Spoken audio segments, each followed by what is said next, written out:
Good evening, everybody. Welcome to your Manchester United press conference reaction for the PAOK game. Big ups to every single one of you live and locked in this evening. Much appreciated. Who's looking forward to Amarin Ball? I definitely am, Kai. 100%. Let's wait and see what happens. Gabriel Bortoletto, Formula One driver. Let's go. Yeah, it's great news, Kai. Really is good news. Can we laugh at Arsenal and Arteta as a bottle job and he's not an elite manager? And Chelsea must get revenge against Arsenal from a 5-0 defeat loss last season. Need revenge. Yes, they do. Definitely Chelsea need revenge. Good evening to you, down night 14, by the way. Thank you for joining me this evening, mate. Much appreciated.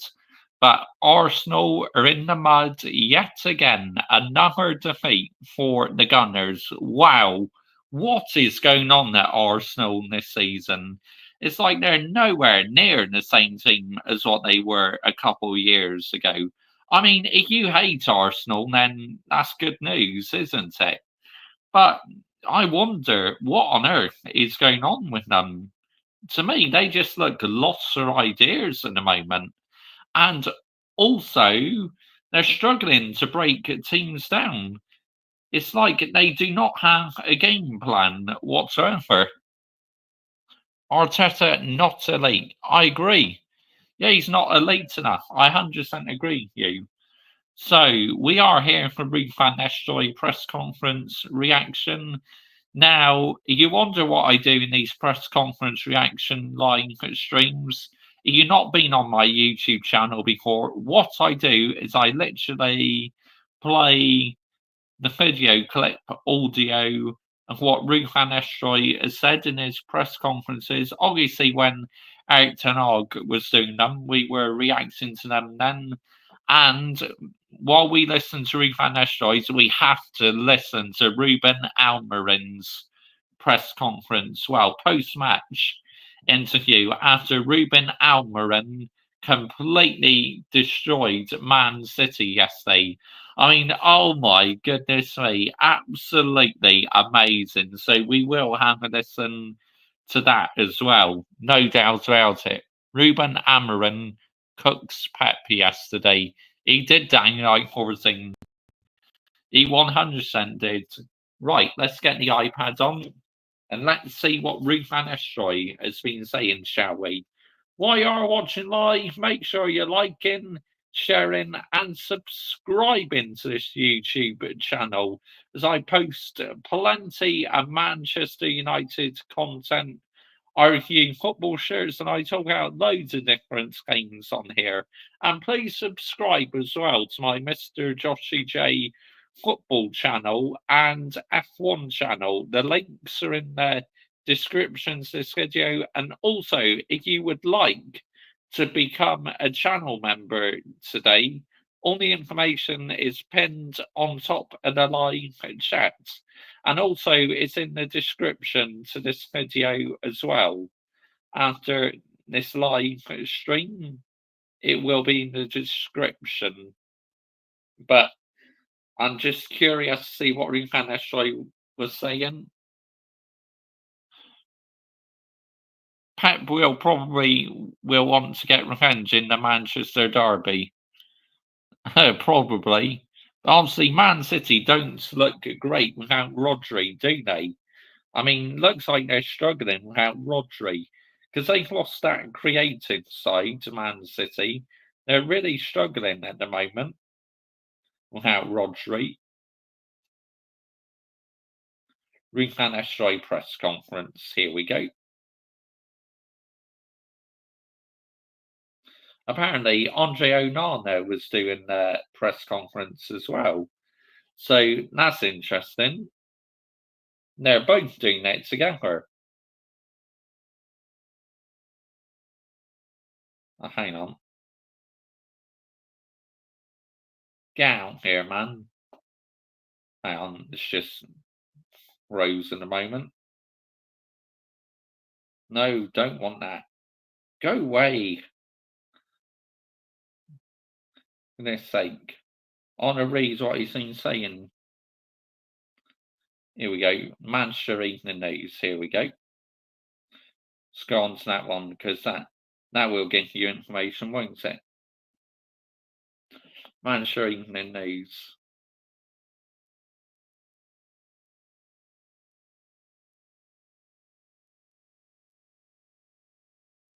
Football. Where is it? Man United. Here we go. This will narrow it down. Just want to read a little bit to what Ruben Nistelrooy's been saying. Just trying to find the article a second. Sasha likes as well, as that also helps our YouTube channel out an awful lot. Let's have a look. Press conference.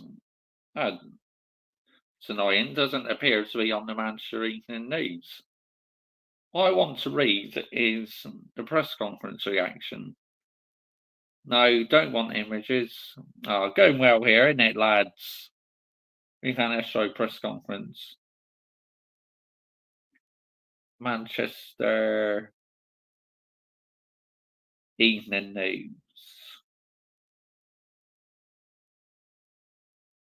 Because that's where usually I read up like certain bits that have been mentioned and that. So it should be on there. If not, we'll just skip it straight to the video. Audio, that's all right. No worries.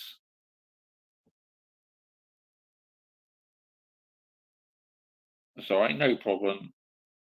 We'll go straight onto the website then. So Andre Onana and Ruben van Nistelrooy have been doing it today. So this is going to be very interesting. Wherever you find it.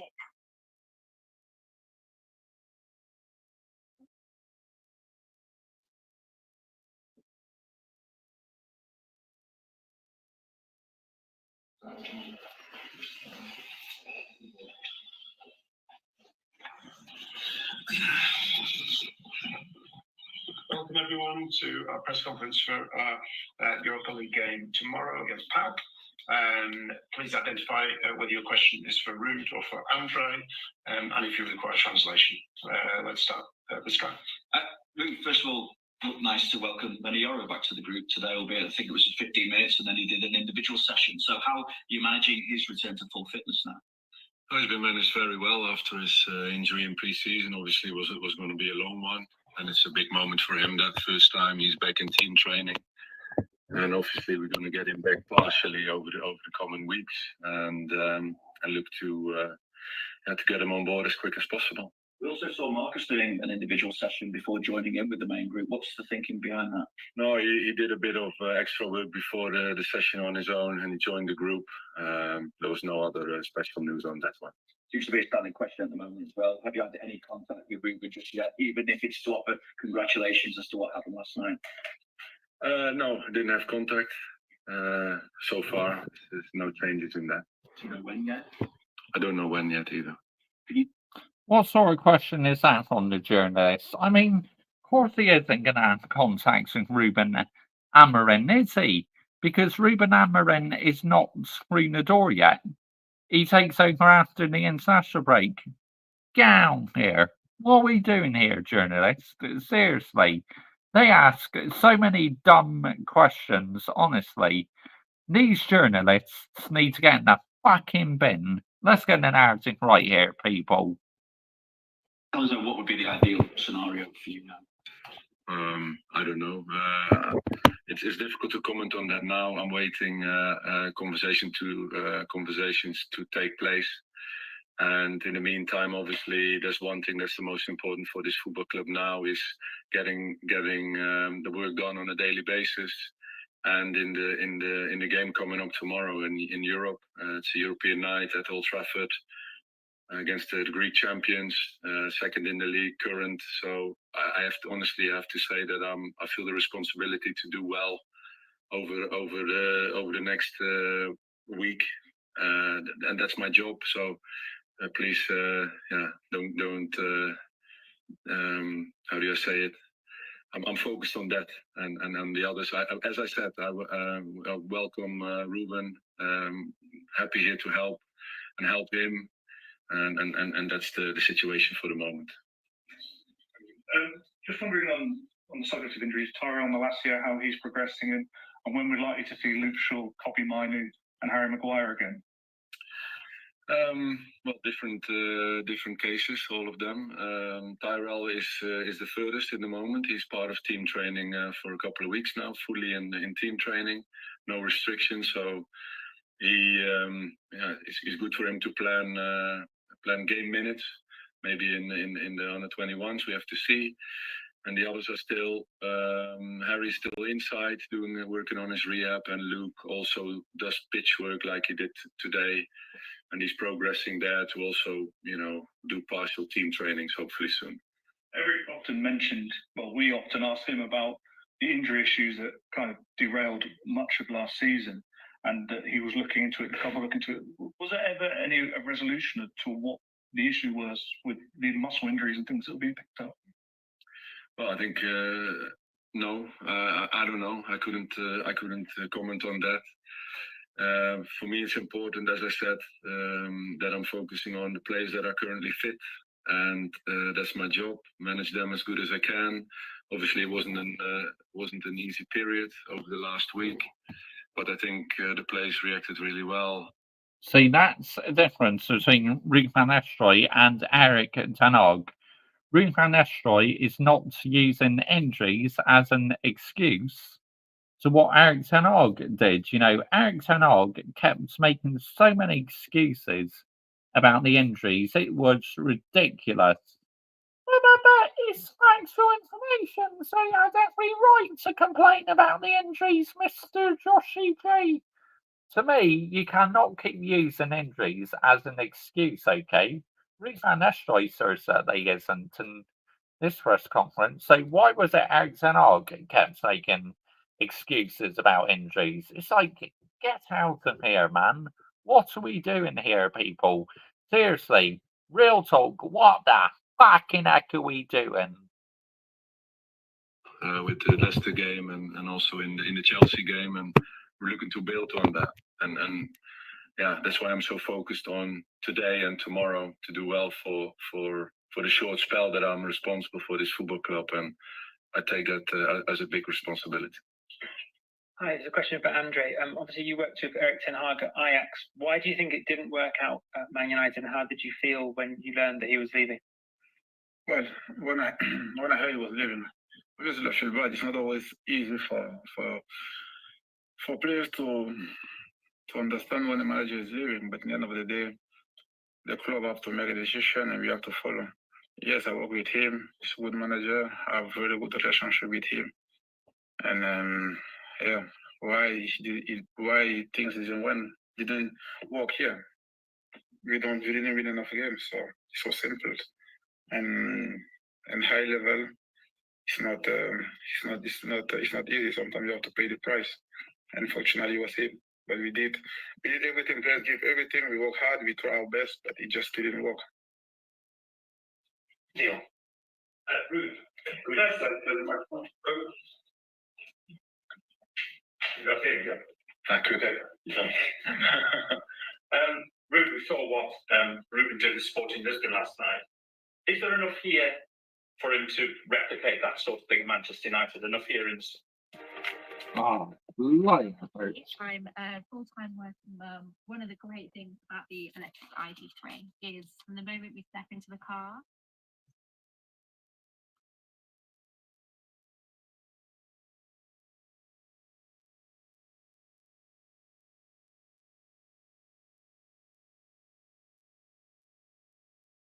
Just waiting for the advert to stop.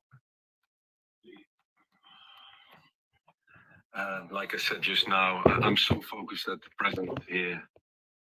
To comment on that is for me is very difficult and hardly impossible because I'm really putting everything, all my energy in with the current squad, all the players. Like I said, all the injured players get strength of this current squad. Yeah, no. So that's why to relate it to his playing style and all of that. That's for me is the question that I can't answer because I'm so focused on the players here and getting results going tomorrow and on Sunday in the Premiership, which are vital 2 games for the season. And I think I'm doing the new manager the best favor to do that. And later, like I said in all my interviews, I'm here to help the club and him.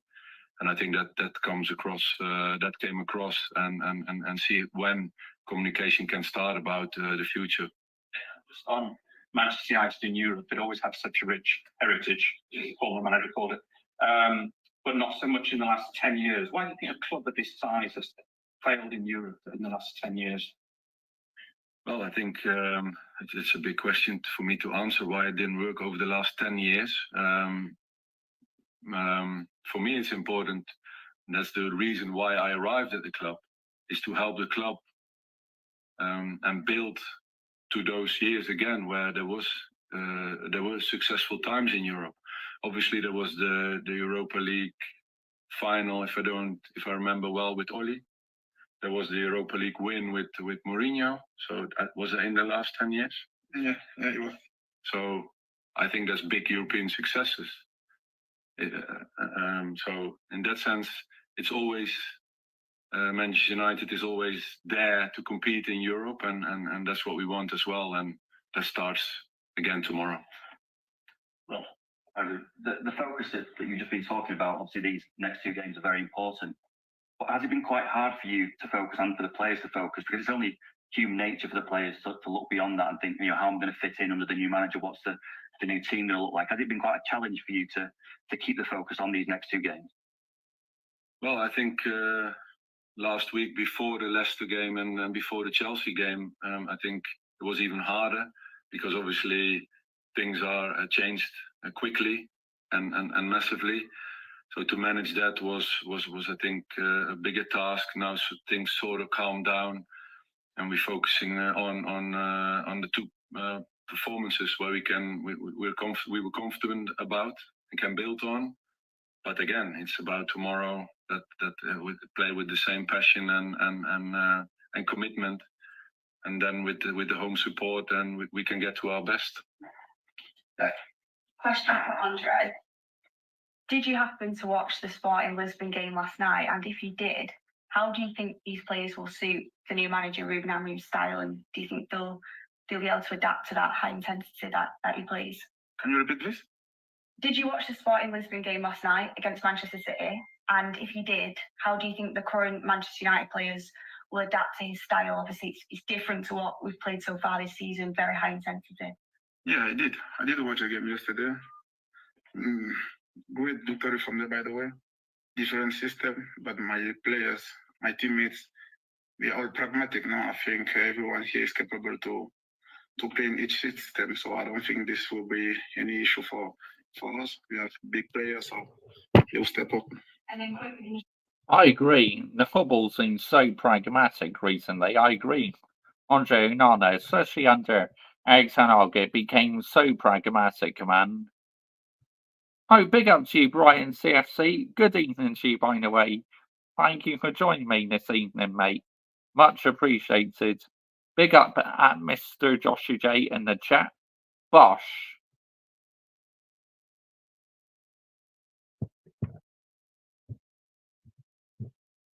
that's rude as well. Obviously, you were a brilliant striker for Manchester United. Sporting under the new manager Ruben Amorim have scored a lot of goals so far this season. Manchester United have struggled to create chances for the strikers, Rasmus Højlund and Joshua Zirkzee. Do you have any idea why that might be, why they're not getting as many chances as we'd expect? I don't agree that we didn't create enough chances. I think if you look at the statistics, that we are one of the teams that's creating the most chances, and it's the conversion. That's why I said I'm not worried, because we're creating the chances. And with the talent we have, and they're still young, not only the 2 that you just mentioned, but the others as well. There's lots of potential. I think when results will keep coming, confidence will rise. And that's the key thing in scoring goals, confidence. And I think Wherever you find it. Bloody hammers, man. Down here. Find thousands of free. these guys will have it in him, and hopefully we can carry on into Big up to you, Michael. Chelsea FC. Big up, Geezer, and everyone in the chat. Man United in the mud. And Arsenal as well. Another defeat tonight. Oh my goodness me. What is going on with Arsenal this season? It's mental. Really is. Tomorrow's game. Time. Hi, Reid. In the Sporting game last night, their strikers scored a hat trick. I think he scored 21 goals already this season. It seems obvious that Ruben likes us, gets the best at strikers. You've mentioned, Rasmus there. He's 21. Lots of big chances this season. What does he need to do to go to the next level? Because it's clear he's got a lot of potential. What does he need to do to elevate himself to the kind of level that Gyökeres at Sporting is at? What would you say? Stay calm and believe in himself, believe in his qualities, like I do, like his teammates do. He knows he's young, he's promising. It's a daily work he's putting in that will, in the end, will pay off, not only for him but also for his teammates. And confident in that. Tell from Greek media obey. Πώς αντιμετωπίζει το αυριανό παιχνίδι, γιατί προηγήθηκε ένα δύσκολο παιχνίδι με την Chelsea για την Manchester United και ακολουθεί ένα ακόμη με την Leicester. Πώς αντιμετωπίζουν το αυριανό παιχνίδι, είναι και η ερώτηση, και τι είναι αυτό το οποίο γνωρίζουν για τον αντίπαλό τους. It's both the question, given that tomorrow's game is the sandwich from a tough game last Sunday and a difficult game next weekend. How do you approach tomorrow's game? And what do you know about PAOK Salonika? Asking me first? Well, yeah, sure. Okay. Like I commented before, it's a game of high priority for us tomorrow. So we don't look at the past game and the future game. We know that we need all our attention on PAOK. We analyze them very well. We know that they're the current champions of Greece, which is a big achievement, and also is current second, just 1 point behind Ares in this moment. Lots of talented players, experienced players, strong side. Will be supported tomorrow here with 4,000 fans traveling and supporting that team. So we are ready to face a very tough game. That's the approach for tomorrow. We agree.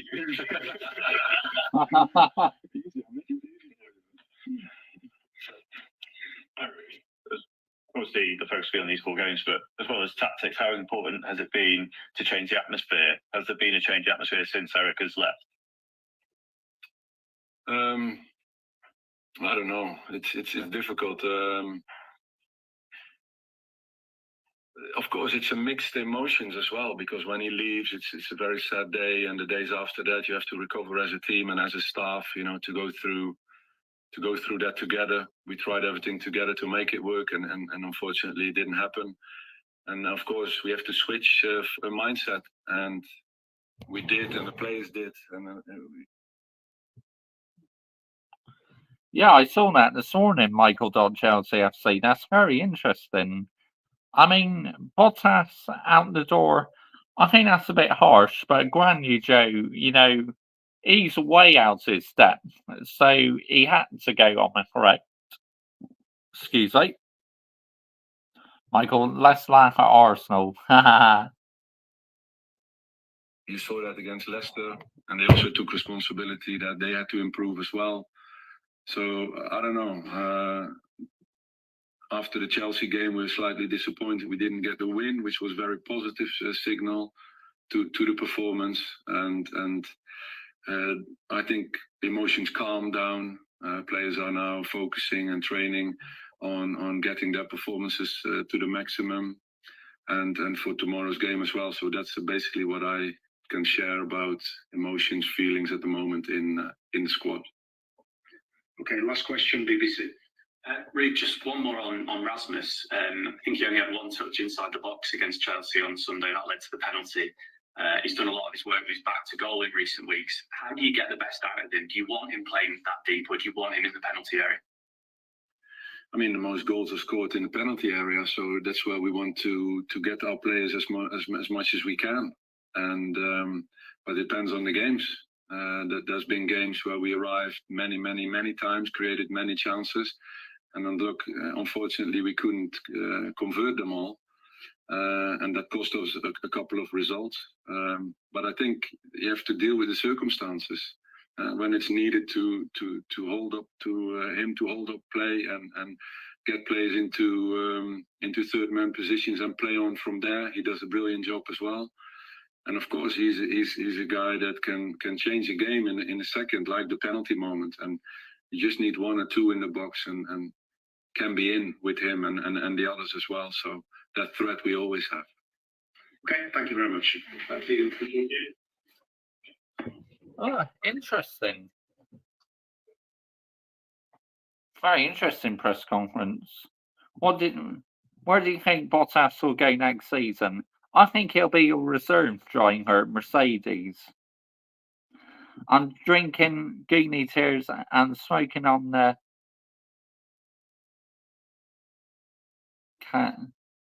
Canamana Harris packs. Sorry if I pronounced that wrong, but oh, that's funny, Brian CSC. That's a good one, mate. But yeah, so quite a good press conference, I say. Again, I think Ruud van Nistelrooy answered the questions very well. But some of these journalists, though, man, they ask such dumb questions, honestly.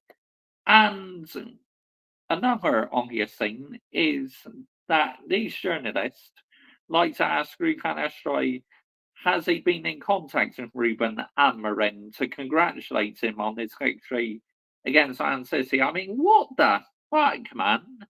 As if Ruud van Nistelrooy's going to answer that. I mean, dear me. These journalists don't know what the fucking heck they're talking about at the end of the day. Do they? It's absolutely ridiculous. Journalists in football these days are so thick, honestly. It's unbelievable. But we all know why they're thick, yeah? It's because all the PR, that's why they're so thick. It's unbelievable. But big up to every single one of you live and locks in this evening. Much appreciated. If you're new to our YouTube channel, why not consider hitting the subscribe button? As I post plenty of Manchester United videos on here. And please subscribe as well to my Mr. Joshy J football channel and F1 channel as well. The links are in the description to this video. And also, if you would like to become a channel member today, all the information is pinned on top of the live chat. And also, it's in the description to this video as well. So, let's have a look at Ruben Amorim's press conference last night, shall we? His post-match interview. Ruben Amorim post-match interview. Here we go.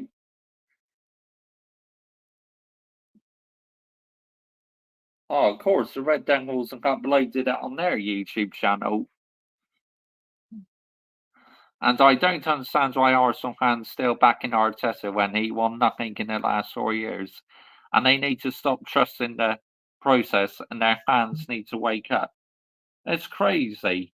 Absolutely insane, honestly. Wow, unbelievable. But Hayden Cox, if you're listening, mate, I'll check out your message a bit later on. Yeah, I'm just a bit busy in the moment doing this stream. Hang on. There you go, Tom. All fixed. Oh, thanks, Darren. Yes, I do, Daniel. I do agree with you, mate. But let's have a listen to what Ruben Amorim was saying in his post-match interview. Good afternoon to you all. We'll have the press conference with Sporting, please. Boa noite, Ruben. Good afternoon. Miguel Custódio, we are Sport TV Live. They're perfect nights for Sporting fans, for the team, for you. Esta noite. Was this the night, a farewell night that you were thinking of, that you might have thought of, if you ever thought about a farewell? What does it mean for Sporting, a win of this dimension for one of the best teams in the world? How do you place Sporting in this context? Foi onde coloca o Sporting no play. You mean in the playoff? The first thing is this puts Sporting in the playoff. Of course, we won the match. Vantagem. Had the 3-goal advantage. We began by losing the game, but I think it was written on the wall that this had to be like this. During the first half, we couldn't control the ball. They pushed us into our half of the pitch. The first half was very difficult, but then we were able to draw just before the half time. Then we changed a few things, but the change had nothing to do with what we did during the break. The first time we had the ball, we scored this, then we had a penalty. So I think everybody here, those of you who were here and who saw Sporting over the past 4 years, we deserved a night like this one. It was a very special night, but we shouldn't stop here. We shouldn't just look at this victory as something that was one of. Of course, we know that it's special because of the circumstances, but we have to think about the next match against Braga. João, think for FTP. The way you entered the second half of the game was demolishing. Did you adapt your tactics? Did you talk to the players during the break?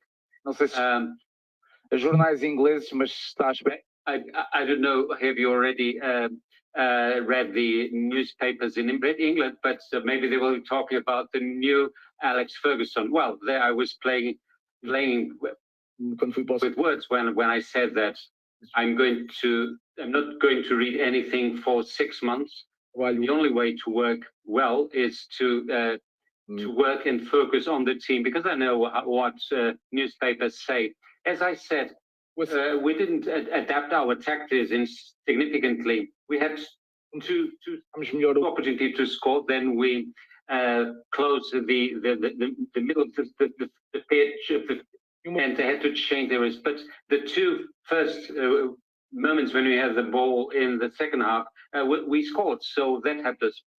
Then we had Manchester City missing their penalty, so everything went well for Sporting today, so we are happy. Trust the process, people were asking how Ruben was, and I said that a coach leaves a team. People are when a coach leaves the team and people cry, that means anything. What did you feel today? And I've seen many coaches being celebrated by their players, but at the end of the season, not in the middle of the season. What did you think when you saw the stadium applauding you? Well, first and foremost, I thanked everybody for the victory. If we hadn't won the match, the moment wouldn't be so nice. But of course, with the victory over Manchester City, it was better. We had very significant moments here. 4 years ago, we lost 4-1 with Lask, and the way the players celebrated with me and they raised me in the air. I wasn't expecting anything else from them because they know what I did for them and I know what they did for me. So I'm going to keep these memories forever. Today I cannot enjoy them fully, but I think it was a beautiful moment. But as I said, it was written on the wall that this was the way I should say farewell for Alvalade. The best moment in Alvalade was not today. The most important moment in Alvalade when we lost 5-1 against Manchester City, and everybody applauded. So that was the most important moment for me. But today was a very important moment too, and I will keep this forever. Hoje acredito que tenha sido dia com. I believe that today you felt very emotional. This was a very special night, very emotional. When we, I agree. Broadcast live, and if we look at the social media. All Sharps wardrobe Here. maximizing every millimeter of space. We see a coach leaving a team and people commenting and thanking you for what you did. Some people play with it and say that after o contrato com o United. After this team, people say that Amorim is going to abandon Manchester United for to play, but you said that you have a small fan of Sporting at home, and I would like to ask you, Referir com as crianças. Alguma vez lhe your little fan asked you to isso e depois ask you how you are managing the situation, and then acho que os meus colegas também. My colleagues probably share the same view. The last match in Alvalade, and because I'm not going to Braga, I would like to thank you for the respect you showed to journalists. I speak on my behalf, but I think my colleagues will share with me because you always respected journalists and you improved our work. Well, I'm happy to hear what you said. I think that you, the journalists, always treated me with respect and were fair with me. And I think it was a very good relationship, the one we had. It was, it worked both ways. You were respected, you were fair, you criticized me when you had to criticize me. And sometimes there is a lack of balance, but I think we had a balanced relationship. São gostos. Também sou uma pessoa afável. I usually tend to be nice when I talk to other people, so I think we had a very good relationship while I was here with Sporting. So it wasn't just from my side, but from your side as well. Sporting. Well, as you know, my little boy is a Sporting fan. He's going to be a Sporting fan. He will continue to be so. And when we come to Alvalade, we will pay the ticket and we'll watch the game. So. Muito feliz pelo. Very happy with what he saw today. He's going to live a new adventure. It will be a good experience for him. And as regards the fans, what I tried to do for the fans, also did for me, it was the best for in my life. I've said this before, so we will move on. Yeah, I think it's definitely handball. Well, I don't know if you have already shared a tear tonight, but I would like to ask you this. Sporting. Fans say you were the best, one of the best coaches of Sporting. So you're leaving the team with this, and how difficult will it be for whoever picks up your role? Obviamente que é sempre difícil. Well, it's always difficult to replace a coach when the team is winning. It is far more difficult to replace a coach when the team is winning. But the coach who comes after me will have a good legacy because he has very good players and a very good technical teamwork with him. The environment, the ambience in the stadium is very good. I know that Sporting is in the playoff. Of course, this makes it everything more demanding for Sporting, but there are many people who will be supporting the new coach. That was something that was very important for me as well. I never felt lonely when I was at Sporting with the president, etc., but especially with Vienna, he was very helpful. And I'm sure that the new coach will have people helping him. He will have a team that has been structured, that has won the championship last year, a lot of support from the stadium, and a very intelligent audience. The fans are going to give him time for sure to make his mark on the team. A question without a microphone. Well, é uma das melhores fases do Sporting. One of the best periods in the life of Sporting. But there are many. I was lucky to be here. We had the difficult moment, but then we entered. I think he's definitely going to miss the Sporting Lisbon because it sounded like the fans absolutely loved Ruben Amorim. So, yeah, I think Sporting Lisbon fans will really miss him. But can you honestly blame him wanting to come to Manchester United? I mean, I know Man United for a while now have been in the mud, but Manchester United are literally still one of the biggest football clubs in the world. Well, meant to be on history, but not so much these days. But just that name, Manchester United, the name will always be famous. So can you really blame Ruben Amorim coming to Manchester United? I don't think you can. I think it's too good of an opportunity to turn down. Ethan, mate, told you who it's not a good idea to message me due to the past. You know what I'm on about. Yeah, I've seen your messages come through, but it's just I've been a bit busy, with this stream. But don't worry, I will get to reading them afterwards, Hayden Cox. They do come through on my iPad, so at the moment I'm using both my personal phone and my iPad for this. So yeah, I can't wait to get that second phone, man. So yeah, we can get the ball rolling. So I can use my YouTube phone for YouTube related and just keep my personal as my personal. Yeah, it's going to work out so much more better. Of course, Sporting Lisbon will miss Amarin. He's the first one who got them their first league title in like 20 odd years. Yeah, I agree with you.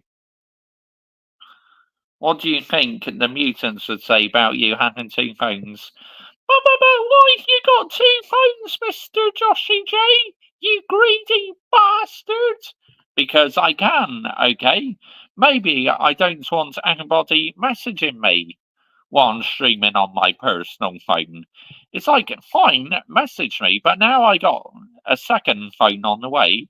It's like I can still message people while I'm streaming without the worry of cutting this stream off, because that's my number one worry is when people message me on this phone, I accidentally go out of StreamYard and it makes the stream disappear.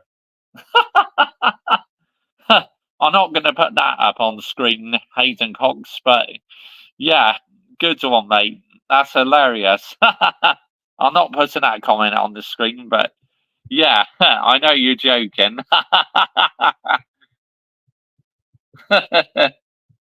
A phase where everybody was pulling the card into the same direction, and that helped me a lot. I belong to one of the best moments in the life of Sporting. From a bowler. Looking at 2.5 years, Sporting lost with Manchester City here. It was a very heavy defeat. 2.5 years after that, looking at this team, your last game in Alvalade, looking at the development of Sporting over these 2.5 years, looking at the stadium after the match. Yeah, although you already said that you rarely feel sorry for decisions, don't you think that perhaps you could? There was something that was left in doing in Sporting, and whether you already have indications about Manchester City when you face Manchester City in England. Well, we are a Portuguese team. We had many difficulties. Over the 4 years, we changed the team a lot. Maybe 2 or 3 players from the team who lost against Manchester City 5 years ago, 2.5 years ago, are here. So, and now we are able to wait for our opponent to make new transitions. When I train the next team, the approach will be different. So there isn't much that I can take from this Manchester City team. Of course, I could understand the dynamics of Manchester City a lot, but there isn't a lot that I can take from Manchester City here, because we're playing differently.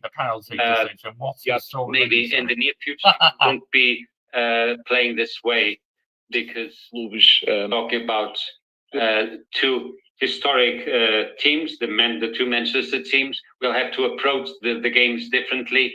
We grew over the last 2.5 years, but looking at the match, what we had today was lucky, and we were a bit unlucky last time. The 4 times that Manchester City had the ball, they scored them. Weren't able to have the ball. We were able to draw the match just before the halftime. But I think that we are a better team today, but luck was also an important factor in this match. No microphone is being used, interpreter cannot interpret. Well, we have to make decisions, and I'm very aware of mine. I would feel bad if we had lost against Estrela, if we had lost today, and we'll see what happens in Braga. So really, I'm even sure than I was before that the Sporting will take its road. I am sure that taking my own road. Jorge Reis para os notícias. Notícias Jorge Reis. Then looking at the game before the game, he said that the Sporting were going to prove that they didn't require Ruben Amorim. Was this something that the players showed during the team? They showed that they didn't need you, or more seriously, do you think that the team is mature enough not to need Ruben Amorim? Well, I must, quite frankly, I think that I need the players more than they need me. They feel well, they are in the playoffs, so one of the objectives has been achieved. I want to leave our group. I want to leave the team by winning and by being on the first position in the Portuguese Championship. So they are happy and they will follow the team. Ricardo Gonçalves, 0-0. 4.5 years since you first played with Sporting here in Alvalade. 2-0 against Aves. The team was completely different. No players in common with tonight's team. Here in Alvalade and internally, what has changed in Sporting until this today? And from those changes, will those changes remain after you leave? After your departure, after the departure of Hugo Viana, and maybe after the departure of other players? Well, I said this before if people start to talk about my departure. The club has been structured. There is a model. There is an idea about the game. But of course, a club is human resources. We may have good machines, etc. So we have a good team. We have good human resources. We have that. Whoever comes to Sporting will be a very good coach. It will have the support of the president. It will have the support of the structure, the medical team, the performance team are there. So the team is prepared to take the next step forward. It has happened with many teams. So the team will continue without any major hiccups. It was a long, long road that we took together, and we used that road to create a structure, the basis for the team, not to depend on one person. From Record, from Record, I would like to ask you, what do you take from Sporting to Manchester? And if Sporting is again champion in Portugal, can you promise the fan that you will come to Sporting to celebrate with them on the Marquês de Pombal Square? And I would like to ask you, Inácio will play in Braga. Well, we are trying to improve his condition. It will not risk him. We'll see if he's ready for Braga. I can't tell you now if that will happen. As regards to the club, I will have always a special relationship with the club. I never thought about saying this, but I will always be a Sporting fan. Of course, I will not be coming to Marquês de Pombal Square. When I'm the coach, I go to the celebrations. I'm a bit forced to go to the celebrations. I don't like those celebrations very much. I will not be going to Marquês de Pombal Square, but if Sporting wins the Portuguese Championship, I will be happy for the new coach, for Viana, for all staff. I will be there in spirit, not in person, but of course I will be happy. Obviously, this is a great night for Sporting, a great night for you. But you know that a lot of people in Manchester are looking at this game, and it'll be the source of arguments in Manchester now about City and not doing well and the United coach doing well. What do you say after a performance like that from your team to the supporters of the club who you will be managing in a week's time? O que eu posso dizer é que what I can tell you is that this doesn't mean anything in particular. Don't take anything from here. I said this before. We cannot transport one. No, it doesn't. It doesn't mean anything whatsoever, because the Premier League is a completely different league to the Portuguese league. I mean, let's get the narrative right here, people, yeah? So you can't expect Manchester United to be clicking like that, can you? Until Ruben Amorim finds the right system and gets the team playing good and that. But if he can at least get a win in the Manchester derby, that's going to be a huge confidence booster. Just going to watch Sky Sports, mate. Message me you want me to do any quizzes, questions later. No, Hayden Cox, not tonight, mate. We'll do that some other night. Reality to another context. I was listening to Mr. Pep Guardiola's conference, and you are asking me difficult questions. This doesn't mean anything. When I arrive in Manchester, I will be living in a different world. It will be a different team. We will have to start from a certain point. The starting point will be very different. So I would say to Manchester people that we have the luck on our side. This was a one-off. And when I arrive in Manchester, I will assess the situation. The context will be different. The fans obviously love you here, and you've had a great time here. So this must be a dream way to say goodbye to them at their home and to head to Manchester United. See, indefinitely. It will be even better if we win the match in Braga next weekend. But I couldn't ask for anything better. I think it was a very important moment for all. The outcome of the match helped my farewell party. I think everybody deserved this moment in time. We were very happy, very lucky. Passamos muitos momentos difíceis. At very difficult moments, and completing my work here has a special meaning. But I think everybody deserved this moment here. In English. Wow, congratulations, Alex. Our agreement. I just wondered how you feel tonight. That send-off from your players, that send-off from, I know you've got another game, but tonight at home from the fans. And what message does that send to the Premier League, that performance? It's misleading. Like I was saying, we were very lucky today in the game. So, but the feeling with my players, the way they celebrate this win, the moment with the fans, was very, very special. So I take this to Premier League. When I arrive there, is a different world, a different pressure. I will try to be the same. So will be fun, very fun, and I'm ready for the challenge. Thanks for your help this week and your understanding. Yeah, obrigado. Thank you. Thank you. Obrigado.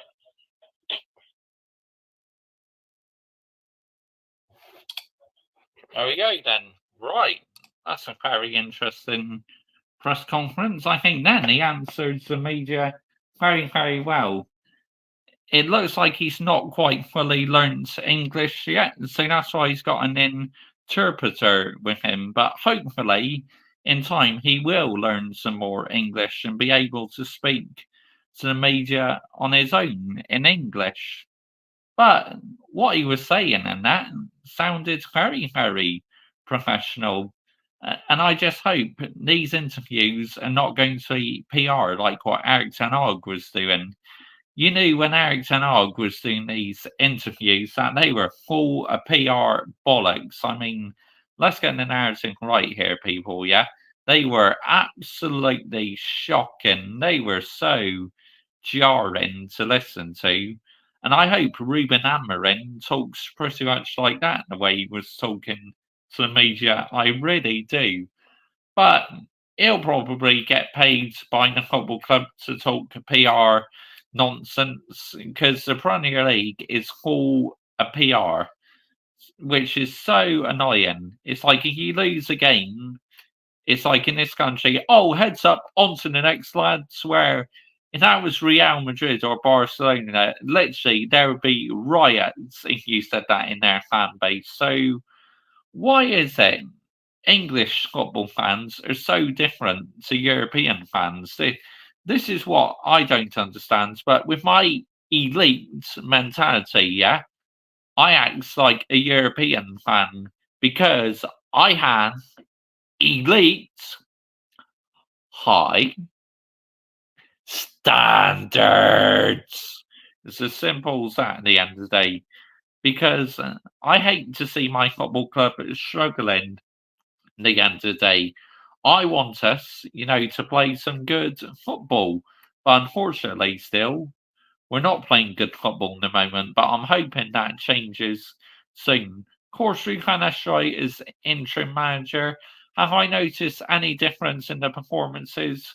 I think we're definitely going forwards a bit more than what we're doing under Eric Ten Hag, because under Eric Ten Hag, we were very, very pragmatic. So I believe we are playing more attacking football, but we're just going to have to see how the way Ruben Amorim sets up when he comes in, whether he plays a back three, back four, but there's rumours he's going to play a back three, so that means we'll be playing wing backs. Now, I believe Holligan and Solskjaer did that a few times, didn't he? Played a back three. You know, sometimes it works and sometimes it didn't. So it's luck of the draw at the end of the day if it works or not.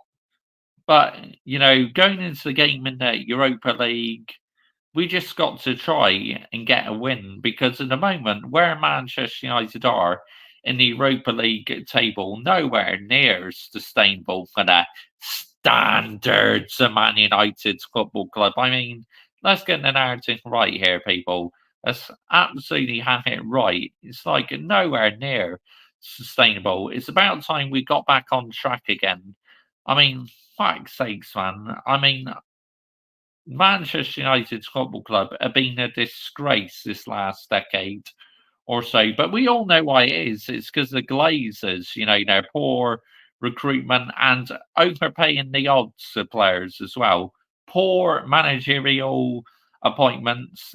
Let's hope that we actually got it right in this one. But like I said, I am not getting giddy about it, okay? I never get giddy about things at Manchester United because at times you're just left disappointed, aren't you? Because this past decade or so, us Manchester United fans have been left with pure heartbreak and disappointment at times. So this is why I never get giddy when we bring in new players or a new manager. Because I know eventually it could all end in tears. But I really hope and pray it works out for Ruben Amorim, but I'm taking nothing for granted. We're just going to have to wait and see how he does because he's never managed in the Premier League before, so it's going to be a completely different kettle of fish for Ruben Amorim, isn't it? I mean, let's get the narrative right here, people, yeah? It's going to be a completely different kettle of fish on the Portuguese league. I mean, no disrespect to the Portuguese league, but the style playing that is going to be completely different. But big up to every single one of you live and locks in this evening.